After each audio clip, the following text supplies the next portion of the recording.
Sixth में आओ, pan India. Pan का मतलब कुछ लोग ये कह देते हैं, इकोनॉमिक्स वाले खासकर, कि प्रेजेंस अक्रॉस नेशन का शॉर्ट फॉर्म है पैन। ऐसा कुछ नहीं है। पैन है रूट, और रूट जो है वो है ऑल का। पैन इंडिया का मतलब होता है, पैन इंडिया का मतलब यानी पूरे ऑल ओवर इंडिया में। अगर मैं कहूं यार एयरटेल, उसका तो सिग्नल पैन इंडिया है, इसका मतलब है कि सब जगह उसका सिग्नल है ना। अगर कोई ट्रक है, उससे पूछूंगी मैं तुम्हारे पास परमिट कहां तक जाने का है, अगर वो कहेगा पैन इंडिया, इसका मतलब है कि उसके पास ऑल इंडिया कहीं भी जाने का परमिट मौजूद है। सो पैन मतलब होता है ऑल, ठीक है। पैन और क्रोमा, बेटा chroma is the root of colour. जो क्रोमैटिड्स होते हैं फ्लावर्स में, देखो उसी से तो उनको कलर मिलता है ना। फ्लावर्स में जो कलर्स होते हैं, उसके कारण, उसका कारण है उसमें मौजूद क्रोमैटिड्स। तो chroma is the root of colour. Panchromatic, बेटा हमारे जो आईज है वो पैन क्रोमैटिक है। क्यों? हम लोग सारे कलर्स देख सकते हैं। जो पैन क्रोमैटिक नहीं होते हैं, उन्हीं को कलर ब्लाइंडनेस होता है। कलर ब्लाइंडनेस का मतलब ये नहीं होता है कि वो कलर से ब्लाइंड है, उनके पास आंख में कलर नहीं दिखता, ऐसा नहीं है। वो डिफ्रेंशिएट नहीं कर पाते कुछ प्राइमरी कलर्स के बीच में। तो पैन क्रोमैटिक ऐसे हमारे आईसाइट्स होते हैं, क्योंकि हमें सब कलर्स दिखता है, पैन क्रोमैटिक है। पैंडिमोनियम, बेटा डेमन का मतलब था राक्षस। पहले जमाने में जब राक्षस आ जाते थे तो पूरे गांव में भगदड़ मच जाता था, सब चिल्लाने लगते थे, इधर उधर भागने लगते थे अपने आप को बचाने के लिए, है ना। तो ऐसी कहानियों को देखकर ही वर्ड बना पैंडिमोनियम। पैंडिमोनियम का मतलब है शोर शराबा, अराजकता, किसी को कुछ पता नहीं कहाँ जाना है, क्या करना है, अपना जान बचा के भागो, पूरे देश में पैंडिमोनियम है।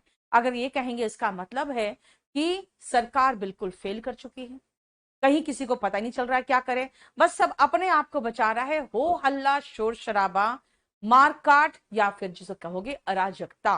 पैंडिमोनियम का मतलब होता है, जिसका सिनोनिम में देखो, तीन चार सिनोनिम आपको याद रखना पड़ेगा। कंफ्यूजन, chaos, बेडलैम, मेहम और अप्रोर, ठीक है ना। मेहम, ये जो मे वर्ड है ना, जब देखना कोई फ्लाइट वगैरह का अगर आप देखे हो, एयर क्रैश इन्वेस्टिगेशन अगर आपने देखा है, उसमें है ना जब फ्लाइट गिरने लगती है तो पायलट कहलाता है, कहता है, चिल्लाता है मेडे मेडे मेडे, तीन बार चिल्लाएगा मेडे मेडे। इसका मतलब होता है कि बहुत ज्यादा हम लोग खतरा में, परेशानी में है। तो मे वर्ड जो है, ये खतरा और परेशानी का सिग्नल भी करता है, ठीक है ना। इसलिए मेहम जो है, देखो mayhem, chaos, bedlam and uproar. Roar का मतलब गरजना होता है, अप्रोर मतलब क्या हुआ, शोर शराबा, गर्जन चारों तरफ से, ठीक है। क्लियर? नेक्स्ट आओ, पेनेशिया। बेटा इसको कहते हैं रामवान, सभी बीमारियों की दवा। अगर आप कहोगे कि मैम पेनेशिया में आप किसको रखोगे, तो अगर हम पेनेशिया की बात करें तो अभी आजकल कोई भी ऐसी दवा नहीं है जो पेनेशिया है। लेकिन कुछ लोग कहते हैं, जैसे मेरे लिए फिजिकल एक्सरसाइज पेनेशिया है, मेरे लिए जिम जाना एक पेनेशिया है, मेरे लिए पानी पेनेशिया है। इसका मतलब है कि अगर मैं इसको पीता हूं या इसको खाता हूं तो मुझे तकलीफ मेरी घट जाती है, मेरे लिए एक रामवान है। तो सभी बीमारियों की दवा को हम पेनेशिया कहते हैं। पैंथिज्म का मतलब क्या है? पैन का मतलब ऑल, और थियो जो है ना रूट है, टेम्पल का, धर्म का, भगवान का, ये थियो रूट है। पैंथिज्म जो फॉलो करते हैं वो सभी ईश्वर पर भरोसा करते हैं, वो किसी एक पर्टिकुलर ईश्वर का नहीं पूजा करते। वो सभी धर्म पे, सभी ईश्वर पर भरोसा करने वाले लोग पैंथीस्ट होते हैं, और इसीलिए उसको हम इसको पालन करने को के लिए पैंथिज्म वर्ड यूज करते हैं। चलो इसको देख लो पहले।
हो गया। चलो देखो, पैंथियन, पैंटिसोक्रेसी एंड पैंडेमिक, ध्यान से सुनना बेटा क्या है। पैंथियन, थियो का मतलब नहीं नहीं चित्रंजन, ऐसा कुछ नहीं है वैदिक मेडिसिन वगैरह। सुनो ध्यान से, पैंथियन पहले ध्यान से सुनो बेटा। ये जो थियोन वर्ड है ना, कई बार हम मंदिर के लिए भी यूज करते हैं। ऐसा मंदिर जहां पे सभी भगवान की पूजा हो सके, जैसे दिल्ली में लोटस टेम्पल है, ठीक है ना, वो पैंथियन है। वहां पे बैठ के सभी लोग प्रार्थना करते हैं, पता नहीं क्या प्रार्थना करते हैं, लेकिन वहां पे कुछ ऐसा नहीं है। वहां पे सब लोग अपना अपना प्रार्थना करते हैं, ठीक है, हो गया। नेक्स्ट सुनो, पैंथियन और क्या हो सकता है। भाई पैंथियन में मतलब है कि जैसे हर धर्म के बड़े बड़े जो देवता है वो विराजमान है, तो कहेंगे पैंथियन। उसी तरह से मान लो कि अगर किसी एक मीटिंग में prime minister, home minister, chief minister यहाँ यूपी का बैठ गया, तो कहते भाई देखो ना पूरा पैंथियन है यहाँ। तो इसका मतलब है बड़े बड़े लोग का जमावड़ा, ठीक है। देखो पैंथियन का ख्याति प्राप्त लोगों का समूह, सभी देवता जिनकी पूजा की जाती है, ये दो मीनिंग है पैंथियन का। बेटा पैंटिसोक्रेसी का मतलब क्या है, ध्यान से सुनना। इंडिया में कोई भी रूल कर सकता है, कहते हैं भाई यहाँ तो चाय वाला भी प्रधानमंत्री बन सकता है। इसका मतलब अगर उनमें दम है तो बन जाए। क्यों? क्योंकि इंडिया में तो कोई भी बन सकता है और सभी बन सकते हैं। क्यों? पैंटिसोक्रेसी का मतलब कि सभी लोगों के द्वारा रूल किया जा सकता है, और ऐसा कंडीशन तब आता है जब हम मानते हैं कि जैसे इंडिया में ऐसा रूल उसमें था यार, किसी डायनेस्टी में था, जहां पे कंप्लीट राजा को होल्ड नहीं था, बल्कि उन्होंने बांट दिया था क्षेत्र, और वहां सारे क्षेत्र में जो चलता था रूल वो इंडिविजुअल वहां के प्रधान का चलता था। और वो सब एक तरह का टैक्स देते थे राजा को, ताकि वो राजा सबको एक सेफ्टी फ्रॉम आउटसाइडर्स दे सके। तो यहाँ पे सभी लोगों का शासन अपने अपने क्षेत्र पे था, वो पैंटिसोक्रेसी कहलाता है। बेटा ध्यान रखना, पैंटिसोक्रेसी का मतलब होता है कि सभी के द्वारा शासन, चाहे उसमें से किसी एक को अधिकार दे दिया जाए।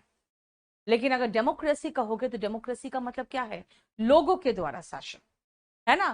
पैंटिसोक्रेसी का मतलब सभी के द्वारा शासन, जैसे शासक अकेले शासन नहीं करके वो सबको सत्ता का जिम्मेदारी दे सकता है, वो भी पैंटिसोक्रेसी है।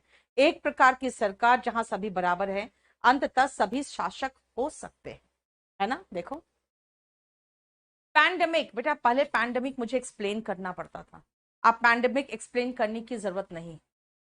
नहीं फ्यूडलिज्म नहीं बेटा, नहीं फ्यूडलिज्म नहीं, ठीक है। सुनो, एंशंट इंडिया में था, यस एंशंट इंडिया में था, जहां पे हर जगह पे, नहीं वो भी जो कह रहे हो वो तो ठीक था, लेकिन अकेला अगर कहोगे तो वहां पे सब अलग अलग राजा थे बेटा, अलग अलग जगह के। वो पैंटिसोक्रेसी नहीं था। पैंटिसोक्रेसी होता है जब सबको इंडिविजुअली रूल करने का अधिकार हो, ठीक है। लिच्छवी, यस सही कह रहे हो, लिच्छवी किंगडम में था ऐसा, लिच्छवी रिपब्लिक में था ऐसा, बिल्कुल सही राघवेंद्र, मैं कंफ्यूज कर रही थी।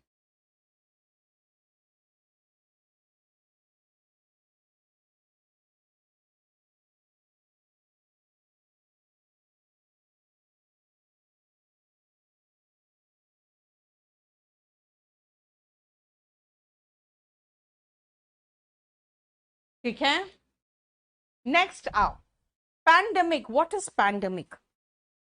भाई ऐसा डिजीज जो पैन हो सकता है, पैन मतलब सब जगह हो सकता है, ऑल ओवर इंडिया हो सकता है, वो पैंडेमिक है।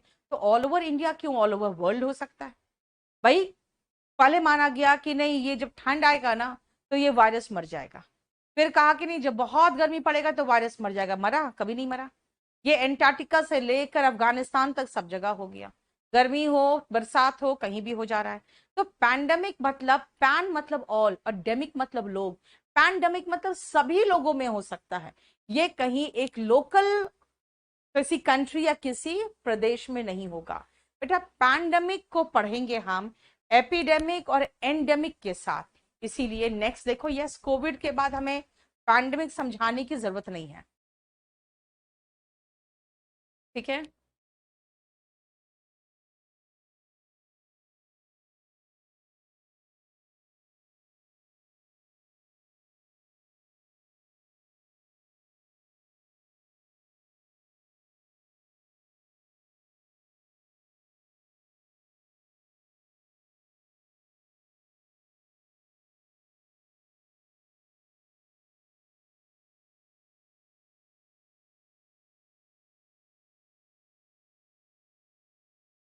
टेन तक हम समझाएंगे, अभी सुनो ध्यान से। पैंडेमिक का मतलब होता है जो ऑल ओवर किसी में भी हो जाए। लेकिन आप कुछ बीमारियां जानते हो, वो होता है हेरिडिटरी डिजीज होते हैं, वो आप इनहेरिट करते हो। जैसे कि सांस का प्रॉब्लम, जैसे कुछ तरह के जेनेटिक डिसऑर्डर्स होते हैं, वो एंडेमिक होते हैं क्योंकि वो अंदर ही अंदर होते हैं। कुछ बीमारियां आपको कुछ स्पेशल ट्राइब्स ऑफ अफ्रीका में दिखेगा। क्यों? क्योंकि वहां पे या तो वो अपने ही ट्राइब के अंदर शादियां करते हैं, तो जो जेनेटिक डिसऑर्डर था वो अंदर ही अंदर रह गया। कुछ जगहों पे जैसे कुछ एक पर्टिकुलर कीड़े हैं, बस वही बीमारी को फैला सकते हैं। वो कीड़े, वो जानवर कहीं और दूसरे जगह पे है ही नहीं कि वहां पर जानवर, वहां वो कीड़े फैले, क्योंकि वो कैरियर ऑफ दैट डिजीज कोई एक पर्टिकुलर जानवर या कोई पर्टिकुलर इंसेक्ट है। तो वो भी एक ही क्षेत्र में सीमित रह जाते हैं। ऐसी बीमारी को एंडेमिक बीमारी कहते हैं क्योंकि वो एक क्षेत्र हुआ, है ना। यस, जैसे कलर ब्लाइंडनेस भी, जरूरत नहीं कलर ब्लाइंडनेस, जैसे नाइट ब्लाइंडनेस इनहेरिटेड होते हैं शायद। ठीक है, तो वो क्या है ना, एक क्षेत्र में ही लिमिटेड रह जाता है। देखो, एंडेमिक जिसको कहेंगे। And what is epidemic? Epidemic बेटा बाहर फैल सकता है, महामारी। जैसे पूरा का पूरा गांव खत्म हो जाता था कॉलेरा से, है ना, हैजा होता था, पूरा गांव खत्म। क्यों? क्योंकि वो पानी से फैलता, रोज आके क्या करते थे, रिवर का पानी में ही गंदा कर देते थे, तो उसी से सबको हो जाता था। तो एंडेमिक होता है जो एक क्षेत्र, एक ट्राइब, एक लोगों के बीच में होंगे। और एपिडेमिक होते हैं महामारी जो बाहर फैल जाते हैं, वाइड स्प्रेड डिजीज। लेकिन अगर ये डिजीज सब जगह फैल सकता हो, ऑल ओवर वर्ल्ड, किसी भी देश में, किसी भी कंट्री में, कहीं भी, तो उसको पैंडेमिक कहते हैं। ठीक है, क्लियर? बोलो, कोई प्रॉब्लम यहां तक?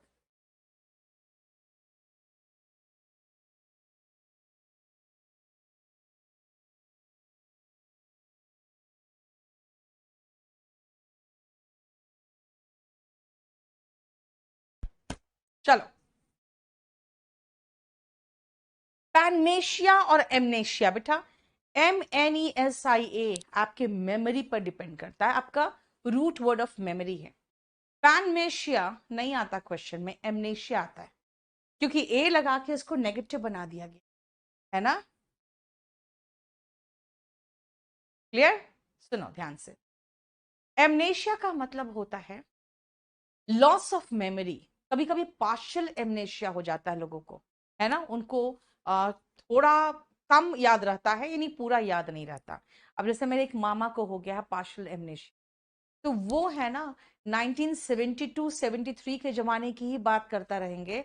और वो जब मेरी माँ जाएंगी, तो मेरे फादर जिस समय जिंदा थे, तो फादर के साथ क्या बात करते हैं, क्या नहीं करते, वही सब रिपीट करते रहते हैं, उनको उसके बाद तक कुछ भी याद नहीं।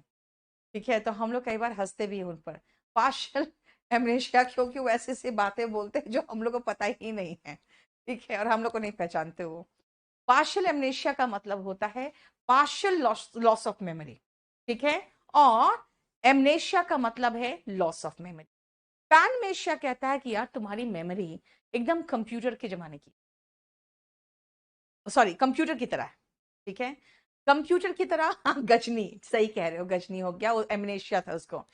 तो कंप्यूटर की तरह है, आपको सिर्फ सर्च मारना पड़ता है, वो निकल के आ जाता है। कई ऐसी चीजें हैं जो हम भूल जाते हैं, लेकिन अगर आपको थोड़ा सा याद दिलाएंगे तो आपको याद आ जाएगा। इसलिए कहते हैं कि ये एक थ्योरी है जो कहता है कि हमें सब कुछ याद रहता है, जो हमारे साथ हुआ है सब हमारे मेमोरी में सेव्ड है।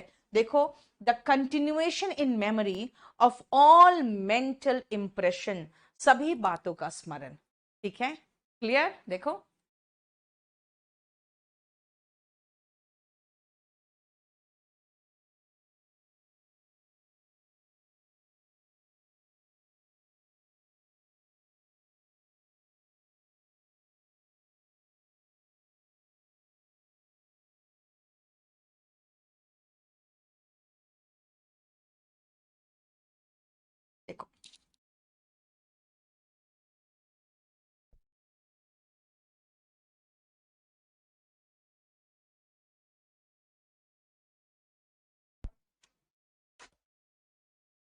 चलो नेक्स्ट सुनो ध्यान से।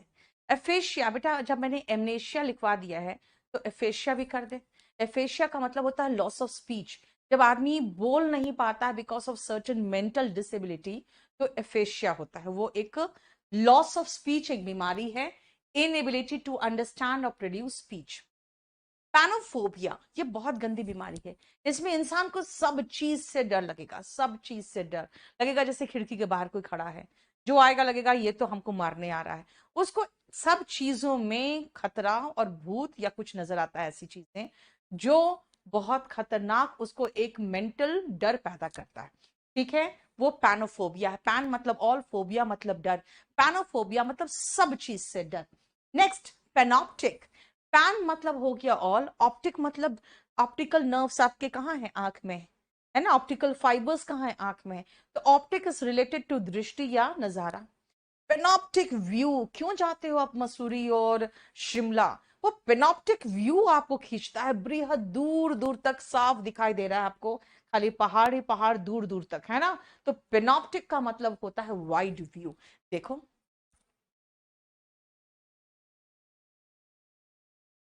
क्लियर। बेटा गजनी बहुत फेमस मूवी था ना, इसलिए देखा हुआ है। ठीक है, चलो।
चलो हो गया। बेटा पैंटोमाइम और माइम दोनों सेम वर्ड है। अगर आपको पैंटोमाइम नहीं देकर सिर्फ माइम देता तो भी बात कोई डिफरेंस नहीं था। मूक अभिनय, जब आप पैन मतलब सब कुछ, माइम यानी मम रह के बता देते हो, दैट इज पैंटोमाइम। ठीक है, क्लियर। दिव्यांशु वॉल्यूम 1 से बेटा आपको शुरू कर देना चाहिए था कब का ही, आप कम से कम शुरू कर दो। और पैनोरामा बेटा वही सेम है, जिसको कहते हैं ना बहुत दूर दूर तक, है ना, वो पैनोरामा आपको अट्रैक्ट करता है। Panorama again a view over a wide area of land, यानी वो पेनॉप्टिक व्यू जो आप देखते हो शिमला और मसूरी में, उसी को तो आप पैनोरामा कहोगे। देखो तो बेटा पैनोरामा हम लोग पढ़े थे, जिसमें से पोएम्स पढ़ते थे, रोमियो क्रिस। हम लोग पैनोरामा एक बुक था जिसमें हम लोग पोएम्स पढ़ते थे अपने आईसीएसई बोर्ड में। अब आओ इडियम्स एंड फ्रेजेस में आ जाए, नेक्स्ट आ जाओ, दैट इज क्वेयर फिश। देखो ध्यान से, what is queer fish. Fish मतलब मछली, लेकिन बेटा इडियम्स एंड फ्रेजेस में एक एक वर्ड का मीनिंग नहीं निकलता है, या कैसे बिहेव करता है वो, है ना, कभी भी कुछ भी बोल देगा, बात करने की तमीज नहीं है, कैसे व्यवहार करना नहीं आता इसको। He is really a queer fish, मतलब अजीब वर्ताव वाला व्यक्ति। क्वेयर फिश होता है जिसका वर्ताव बहुत अजीब सा हो, जिसका बर्ताव बहुत अजीब हो। ठीक है, a person whose behaviour seem strange, queer fish. देखो अब आओ कोल्ड फिश। सब लोग इतने गर्मजोशी के साथ एक दूसरे से मिल रहे हैं, है ना, और वो देखो अकेला अलग थलग ही हमेशा बैठा रहता है। He is a cold fish, है ना। कोल्ड फिश का मतलब होता है जो अनफ्रेंडली होता है, जिसमें वो दोस्ती वाली भावना नहीं होती, और वो दूसरों से मतलब वार्म व्यक्ति नहीं है, गर्मजोशी वाला व्यक्ति नहीं है, बिल्कुल ठंडा सा आदमी है ना, जो दोस्ताना या सहानुभूति वाला ना हो, जो दोस्ताना या सहानुभूति स्वभाव वाला ना हो। ठीक है। एन अनफ्रेंडली और हार्टलेस पर्सन, देखो शैंक्स पॉनी, बेटा शैंक्स पॉनी ध्यान से सुनना। पॉनी का मतलब घोड़ी, सॉरी घोड़े का बच्चा। नहीं तो कई बार शैंक्स पॉनी की जगह पे आप देखोगे शैंक्स मेयर भी रहेगा, क्योंकि मेयर का मतलब घोड़ी होता है। ये दोनों में से कोई भी रहे, कोई फर्क नहीं पड़ता। ये आपके पैर का जो निचला भाग है ना, घुटना के नीचे पीछे जो मांसल भाग है, उसको शैंक्स कहते हैं। ठीक है। शैंक्स मेयर या शैंक्स पॉनी का मतलब पैदल होता है। देखिए, अगर कोई पूछेगा कि how do you go to college, shanks pony, मतलब ऑन फुट, पैदल। और वन ट्रिक पॉनी, बेटा पॉनी में आगे हम, पॉनी का मतलब होता है, वन ट्रिक पॉनी का मतलब ऐसी घोड़े का बच्चा जो सिर्फ एक ही ट्रिक दिखा सके, उसको और कुछ नहीं आता, एक ही ट्रिक दिखा सके और कुछ नहीं आता उसको। नोट करने की जरूरत नहीं है, ये सारा मैंने उसको A4 साइज में कर दिया है कन्वर्ट। लेकिन आयुष एंड ऑल एवरीवन, बेटा वो आप लोग के कहने पर मैंने किया, और आप लोग बहुत हड़बड़ा दिए हो वो कैब के लिए। वो कैब मेरे से इतना जल्दी बन नहीं पा रहा है। मैं ये 20 शीट्स को असेंबल कर दिया है, उसको मैं लोड कर दूंगी, ताकि आपको प्रिंट आउट निकालना है तो निकाल लो। लेकिन अगर उसमें कहीं पर भी कुछ ऐसा मिस्टेक जो मैंने करेक्शन करवाया है उसमें नहीं गया है, तो प्लीज अगर मुझे व्हाट्सएप कर दोगे तो एटलीस्ट मैं फिर से उसको प्रूफ रीडिंग करने से बच जाऊंगी। ठीक है, अगर हेल्प कर दो उतना तो। बाकी मैं आपको 20 शीट्स लोड करवा दे रही हूँ, और सब मतलब 99% तो करेक्ट है सब कुछ। ठीक है। आज रात को 9 बजे बहुत बढ़िया एक वोकैब का सेशन लेके आ रही हूँ, और 10 बजे जो एज यूजुअल आपका ये वॉल्यूम 1 चलता है वो तो रहेगा ही। हाँ रश्मि, आपको 100 क्वेश्चन सॉल्व करना होता है स्टेनो में, और सारे क्वेश्चंस बिल्कुल वही है जो करवा रहे हैं, इसीलिए 100 में 100 आएगा आराम से। ठीक से पढ़ो, और प्रीवियस से क्वेश्चन पेपर थोड़े दिनों के बाद सॉल्व करना शुरू कर देना, जब आपका कम से कम 70% सिलेबस कंप्लीट हो जाए तब। उसके पहले बोलोगी मैं सॉल्व करना चाहती हूँ, तो खाली पैसेज, क्लोज टेस्ट और सेंटेंस अरेंजमेंट, ये 3 चीजें कर दी। ठीक है, सुनो ध्यान से। वन ट्रिक पॉनी क्या होता है? अगर आप कहोगे मैम आप कुछ बिजनेस करो ना, जैसे होटल खोल लो, या कोई बहुत बढ़िया रेस्टोरेंट देखो, है ना, या आप किसी ऐसे सेक्टर में जाओ जहां पे बिल्डिंग्स बनाओ, मैं कहूंगी यार I am just one trick pony, I am just one trick pony, इसका मतलब है मुझे नहीं आता। ठीक है, मैं सिर्फ एक ही काम जानती हूँ, वही पढ़ना लिखना, बस और कुछ नहीं। आज प्रीवियस ईयर कनिका नहीं करवा रही हूँ। आज मैं आपको जो स्टोरी वाला वो कैब है ना, 3 आप लोग का लोड हो गया होगा, देख लेना। नहीं लोड हुआ तो मुझे बता देना, जिस बैच में लोड नहीं हुआ उसके साथ व्हाट्सएप करना। चौथा आज हो जाएगा फिर आपका। ठीक है, fine. A one trick pony समझ में आया? इसका मतलब है सिर्फ एक काम जानते हो और कुछ नहीं। अ dog in the manager, manager क्या होता है बेटा? मैंजर होता है एक बड़ा बड़ा जो देखते हो ना, जिसमें गाय का चारा वगैरह दिया जाता है ना, वो बड़े बड़े जो पौधे टाइप के होते हैं उसको मैंजर। अब अ डॉग इन द मैंजर, अरे भाई मैंजर में वो चारा रहता है गाय भैंस का, और उस गाय भैंस ही उस चारे को एंजॉय कर सकता है। अगर डॉग को वहां रख दोगे तो वो ना खुद चारा खाएगा, डॉग तो चारा खाता नहीं, और ना ही किसी को खाने देगा, है ना। जैसे देखते हो 14 फरवरी को क्या होता है, जिसकी गर्लफ्रेंड नहीं हो वो ना खुद एंजॉय कर रहा है ना दूसरे को एंजॉय करने दे रहा है ना। Clear? So what is this? A dog in the manger. समझ में आया? सूरज, वो 20 शीट जो नहीं था, अरेंज हो गया ना A4 साइज में? A4 साइज में अरेंज हो चुका है 20 शीट? अरे हो चुका है ना, हम तो प्रूफ रीडिंग लिए लिए थे, तो हम तो अभी कर नहीं पा रहे हैं। वो तो लगभग सब सही है, लोड कर दो, सारे बैचेस में लोड कर दो, क्योंकि इनका कहना है हम लोग इतना प्रिंट आउट कैसे निकाले, वो क्या आपका वो कहाँ तैयार हो। A4 साइज में अरेंज कर चुके हैं, मेरे पास आया हुआ है, हम अभी कुछ कर नहीं पा रहे हैं उसका। लोड कर दो तब तक, हाँ लोड कर दो, सारे बैचेस में लोड कर दो। ठीक है, ना खाऊंगा ना खाने दूंगा, वही मैंने एग्जाम्पल आपको दे दिया। कुछ ऐसे ही दल वाले लोग बैठे रहते हैं, है ना। A dog with two tails. जब क्या होता है, कई बार आप अपने देखते हो डॉग्स को इतनी तेजी से पूंछ हिलाता है कि आपको लगता है यार इसका एक पूंछ है कि दो पूंछ है, पता ही नहीं चलता कब उठ हिलाता है बहुत तेजी से पूंछ। जब वो बहुत खुश होता है ना। ऐसे ही कई बार आप बहुत खुश हो जाते तो मैं कहूंगी क्या, you seem like a dog with two tails. Today you are a dog with two tails, what happened, क्या हुआ, बहुत खुश नजर आ रहे हो, राइट। वही है a dog with two tails, मतलब बहुत खुश। ठीक है, क्लियर। क्या पूछ रहे हो यार। वॉल्यूम 1 रात में 10 बजे होता है, Tuesday Thursday Saturday. Go to dogs. बेटा घर में जब खाना वाना खराब होने लगता है तो आपकी मम्मी क्या करती है, उठा के उसको समेटती है और बाहर जो कुत्ते होते हैं उनको दे देती है। इसका मतलब बर्बाद तो हो गया ना, आपके काम का तो है नहीं, इसका मतलब बर्बाद। Go to dogs. अगर आप लास्ट मोमेंट पे ढीला पड़ जाओगे, अगर आप पूरा साल ढंग से नहीं पढ़ोगे, तो जो भी थोड़ा बहुत एफर्ट किया है that will go to dogs, मतलब बर्बाद हो जाए। देखो, गो टू डॉग्स मतलब बर्बाद होना। Every dog has its day. हर कुत्ते का भी दिन आता है ना। क्या है मतलब, समझ रहे हो। हर कुत्ते का भी दिन आता है, इसका मतलब होता है कि भाई आपका दिन क्यों नहीं आएगा, जब कुत्ते का दिन आता है तो आपका क्यों नहीं आएगा। ठीक है। राजन सही बात है, कहेगा लोग देखो मुझे कुत्ता बोल दिया, ये समझती हूं मैं। ठीक है।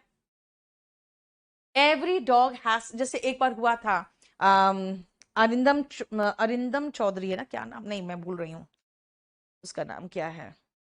उन्होंने पार्लियामेंट में कह दिया था कि ठीक है आप लोग जो बोल रहे हो, क्योंकि उस समय ट्रंप ने कह दिया था कि इंडिया भी चाहता है कि हम बीच में मध्यस्थता करें इंडिया और पाकिस्तान के प्रॉब्लम के बीच में। तो कांग्रेस बिल्कुल चढ़ गई कि भाई तुमने पाकिस्तान के साथ जो मैटर है कश्मीर का, उसमें कैसे कह दिया है ना कि आप मध्यस्थता करें। तो बीजेपी ने, एनडीए गवर्नमेंट ने कहा नहीं हमने ऐसा कुछ भी नहीं कहा है। तो कांग्रेस के नेता ने उठ के कहा कि we want to hear this straight from the horse mouth, क्योंकि ट्रंप से मिलने वाले मोदी थे। तो कहते थे कि मोदी के मुंह से सुनना चाहता हूं मैं कि ये बात मोदी जी ने उनको नहीं कहा है कि हम लोग हम आप मध्यस्थता करिए हम दोनों के प्रॉब्लम को। तो उन्होंने क्या कह दिया कि we want to hear this straight from the horse mouth. उसके बाद बीजेपी हल्ला मचाने लगी, अरे प्रधानमंत्री को घोड़ा बोल दिया। प्रधानमंत्री को घोड़ा बोल दिया। भाई उन्होंने घोड़ा नहीं बोला था। Straight from the horse mouth का मतलब होता है रिलायबल सोर्स से। रिलायबल सोर्स यहां कौन होगा, प्रधानमंत्री मोदी, क्योंकि उन्हीं की मुलाकात ट्रंप से हुई थी। ठीक है बेटा, टियर 3 के एसेस जो होते हैं अमन, वो हमारा दूसरा बैच, दूसरा है बैच, वो डिस्क्रिप्टिव है। इसमें आपके सारे ऑब्जेक्टिव इंग्लिश की चीजें होंगी। बेटा स्पोकन अलग है, कंपल्सरी अलग है। ठीक है। Descriptive English for English medium अलग है, हिंदी मीडियम वाले कंपल्सरी इंग्लिश लेते हैं। ठीक है। और आपका जो बैच है वो सारे ऑब्जेक्टिव इंग्लिश के लिए, डिस्क्रिप्टिव इसमें नहीं होगा। Every dog has his day का मतलब होता है कि किस्मत सब पर मेहरबान होती है, एक ना एक बार किस्मत सब पर मेहरबान होती। Rain cats and dogs. कहोगे भाई call it was raining cats and dogs, 1 minute के लिए बारिश नहीं रुक रही थी, बहुत तेज बारिश हो रही थी। मैं कहूंगी it was raining cats and dogs. ठीक है।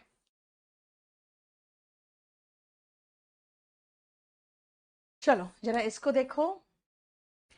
अमनदीप, वॉल्यूम 1 रात को 10 बजे होता है, Tuesday Thursday Saturday. Compulsory English का ड्यूरेशन अंकिता कुछ भी नहीं है, 4 महीने तो पढ़ोगे ही पढ़ोगे। और उसके बाद नेक्स्ट बैच में जब नया ऐसे नया प्रेसी होगा तो आपको भी लाइव किया जाएगा, यानी जितना साल भर में मैं पढ़ाऊंगी वो सब आप लाइव होगा। डिस्क्रिप्टिव अमन अभी तो वीओडी है, वो आप चाहो तो ले सकते। टियर 1 टियर 2 के लिए सूरज ये है। प्रतीक 20 तो वो कैब ऐसे होती है बेटा, प्लस आपके बहुत सारे वो कैब का और भी होता है ना, जीआईएफ का है, स्टोरीज का है। स्टोरीज और जीआईएफ मैं किसी एक बैच में कराती हूँ, बाकी में लोड कर देती हूँ, या फिर यूट्यूब में करा के सब में लोड कर देती हूँ। नेक्स्ट सुनो, a cat and dog life. Generally ये हस्बैंड वाइफ की लड़ाई वाली लाइफ होती है ना, उसके लिए यूज करते हैं। कैसे, सुनो ध्यान से। एक कुत्ता और एक बिल्ली को साथ में छोड़ दो तो वो बहुत गंदे से लड़ेंगे, है ना, बहुत गंदे से लड़ेंगे। तो वही एक हस्बैंड और एक वाइफ जब बहुत गंदे से लड़के साथ में रहते हैं, तो वो मैरिड लाइफ क्या होता है उनका, a cat and dog life. ठीक है, इसका मतलब दुखी विवाहित जीवन, unhappy married life. Let the cat out of the bag and spill the beans, ये दोनों का मीनिंग सेम है। अब भाई बैग के अंदर ऐसे हिल डुल रहा, लगेगा अरे क्या है, क्या है। जैसे कैट निकला, अच्छा ये तो बिल्ली है। इसका मतलब सारा मजा ही किरकिरा हो गया, क्योंकि जो सरप्राइज था वो सबके सामने आ गया, है ना। अगर आप कभी पार्टी रखते हो किसी के लिए, तो कभी भी अपने छोटे भाई बहन को मत बताना। They will surely spill the beans, they will surely let the cat out of the bag, है ना। ठीक है। A wild goose chase, wild goose जो होता है ना, सफेद सा पंछी होता है गूज, जिसको शायद कलहंस कहते हैं शायद, है ना। वो वाइल्ड अगर हो यानी जंगली हो, आप उसको पकड़ने की कोशिश करो, पकड़ पाओगे नहीं, इतना तेजी से भागेगा वो। ठीक है, तो वो वाइल्ड गूस है, और उसके पीछे आप चेस करोगे कभी नहीं पकड़ सकते। इसीलिए कई बार ऐसा होता है, आप जवानी के दिन में किसी ऐसी चीज के लिए पीछे भागते हो, यार नहीं मिलेगी। It is just a wild goose chase, मतलब मूर्खतापूर्ण और निरर्थक खोज या पीछा जिसको कहोगे, है ना। क्लियर।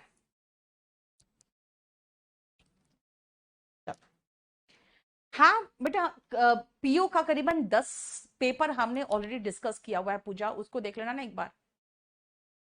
हाँ, फिक्स प्रेपोजिशन की क्लास, श्वेता सिर्फ आप में से 12 नंबर बैच रात को 10 बजे भी मेरे साथ जुड़ेगा।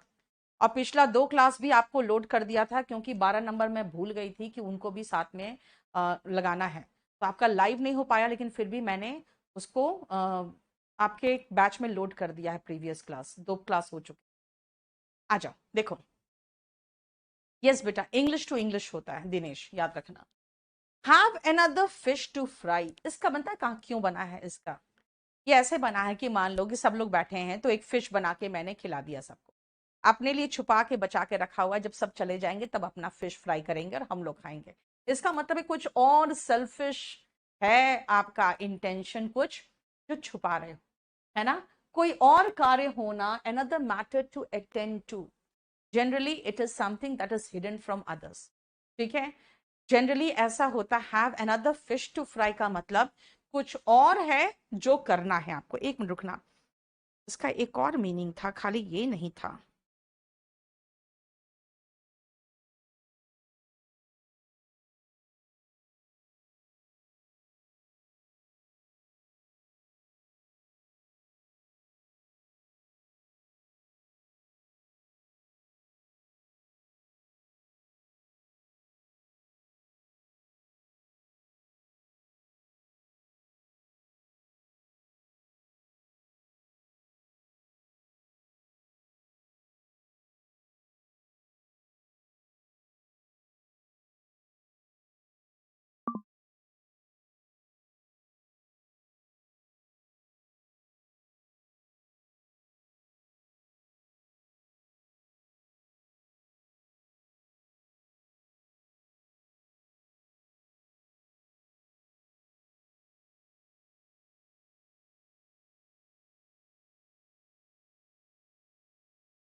ठीक है, जनरली ऐसा ही होता है बेटा, ऐसा ही होता है। क्योंकि क्या होता है ना, कोई आपको साथ दे रहा है, अरे भाई आपको तो बस सिर्फ इसलिए साथ दे रहा है क्योंकि उसको अपना उल्लू सीधा करना है। ये कहते हैं ना लोगों को कि उसको कुछ अपना ही है। Yes, an axe to grind, Pooja कह सकती हो, बिल्कुल। ठीक है। A bird eye, a bird's eye view, आप जो गूगल मैप देखते हो क्या रहता है ऊपर से, जानते हो, ड्रोन से या सैटेलाइट से वो पूरा रास्ता लिया हुआ है ना, उसका पूरा पिक्चर बना हुआ है। तो बेसिकली देखा जाए तो ये एक चीज खतरनाक है हमारे देश के लिए, लेकिन सब लोग उसका इस्तेमाल करते हैं, है ना। बर्ड आई व्यू होता है general view from above. Bird eye view का मतलब हुआ general view from एवर्ब।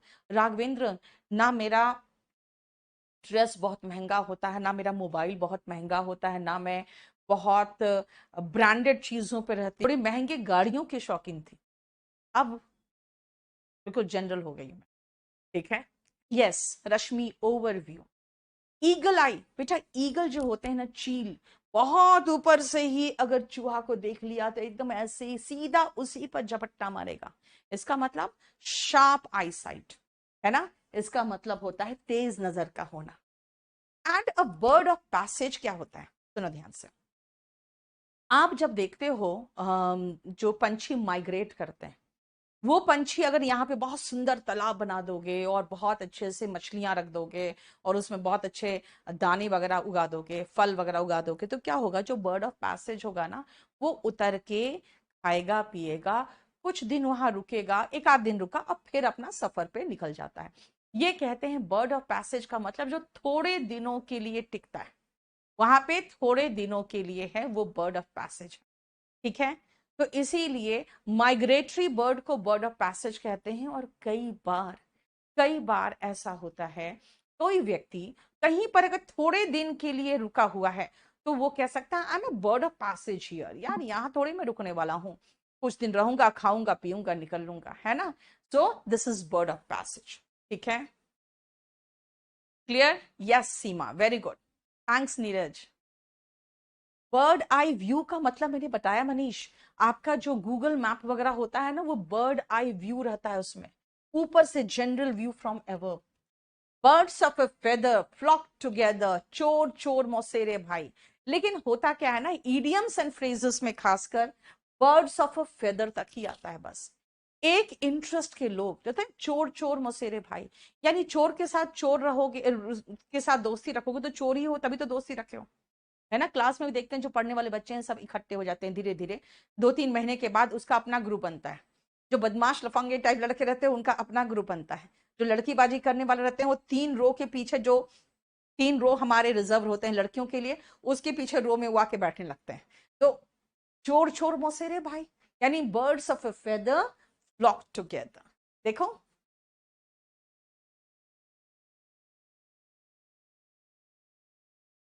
Anil, you must write easy English and English without mistakes.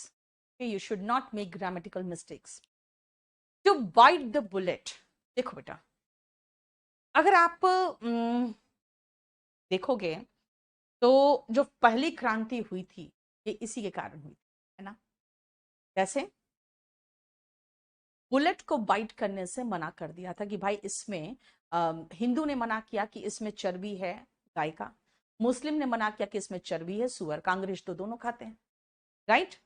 तो बाइट द बुलेट मतलब क्या होगा भाई, अगर बुलेट को बाइट कर रहे हो इसका मतलब है कि आप ऐसा काम कर रहे हो जो चीज आपको पसंद नहीं है और अभी तक अभी तक वो क्या हो रहा है, आप टालते जा रहे हो। देखो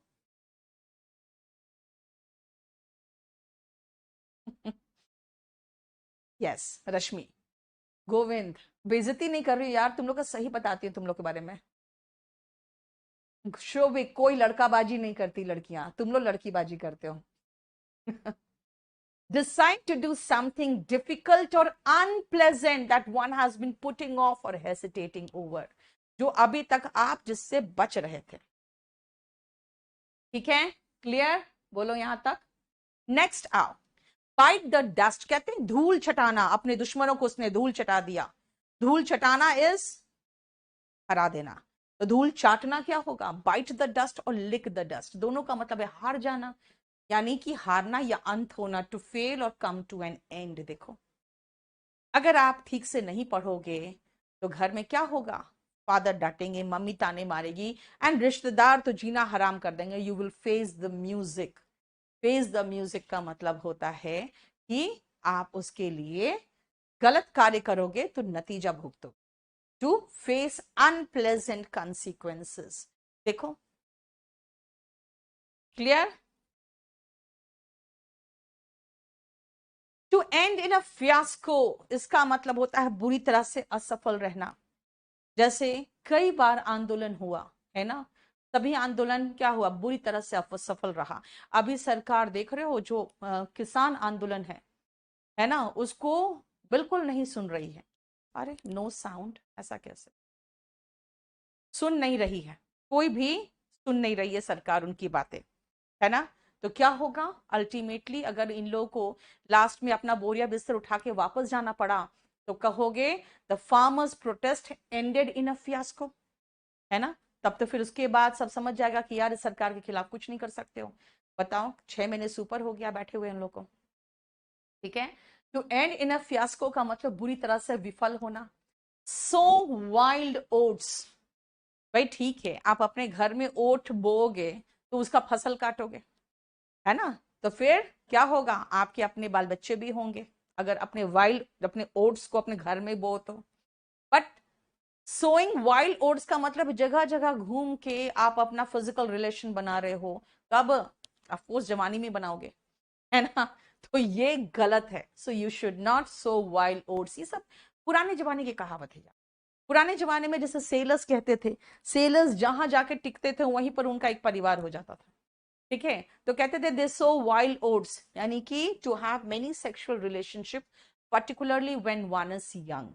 इसीलिए सेलर्स जिस कहते थे, सेलर्स जिस पोर्ट पे उतरते हैं उस पोर्ट में उनकी एक वाइफ होती है, मतलब वहां पे एक वाइफ बना लेते हैं वो, क्योंकि बहुत सालों साल बाहर रहते थे। To pull the wool over one's eyes, अगर आंख पर आप वुल ऐसे ढक लो तो कुछ दिखेगा आपको, नहीं। इसीलिए किसी को धोखा देना है तो कहते हैं आंखों पे पर्दे डाल देना, यही हुआ। To deceive, to cheat, to mislead कहोगे, है ना। क्लियर।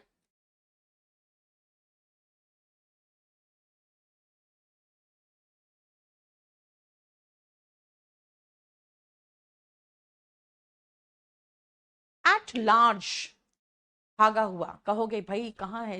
अम, अगर आप कहोगे कि नीरव मोदी, तो भाई Nirav Modi was at large, now he is in jail, है ना। एट लार्ज का मतलब होता है भागा हुआ, ठीक है, इंडिया में नहीं है, but still the government is in process of bringing it back. उसको कहते हैं एक्सट्रेडिशन कराना। एक्सट्रेडिशन होता है जो भागे वो भगोड़े रहते हैं उनको यहां लाना, ठीक है। और एट लार्ज मतलब भागा हुआ। अगर आप कहोगे कि मैम ये कोर्स किसके लिए है, तो मैं कहूंगी at large it is for all objective exam. At large का मतलब हुआ कुल मिलाकर, है ना, एज ए होल और in general. And head over heels, प्यार में पागल होना। तो मैंने क्या कहा कि जो सेलर्स होते थे, अच्छा टू ड्यूप लिख दूं मैं,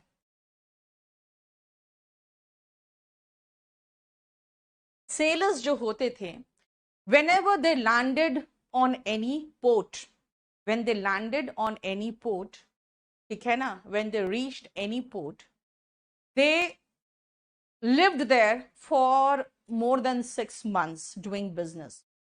And there, when they found any good woman, they were head over heels in love with her. And then they had many homes across the world. Okay? They were busy sowing wild oats all around the world. Okay? And they pulled the wool over their wife's eyes